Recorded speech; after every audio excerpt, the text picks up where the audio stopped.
Hello everyone, today we are going to learn basic NanoCAD tutorial how to make a viewport. So you can go to layout, like I will choose A4 paper size, and you can see we have this layout without a viewport. If you want to create viewport, you can type MV, press enter, and then I will click start from this point into here.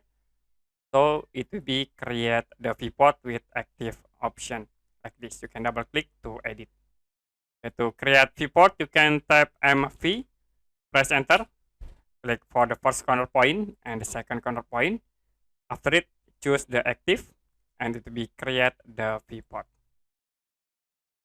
Okay, that's it for basic NanoCAD tutorial, how to create viewport. If you have any question about tutorial, you can comment below this video.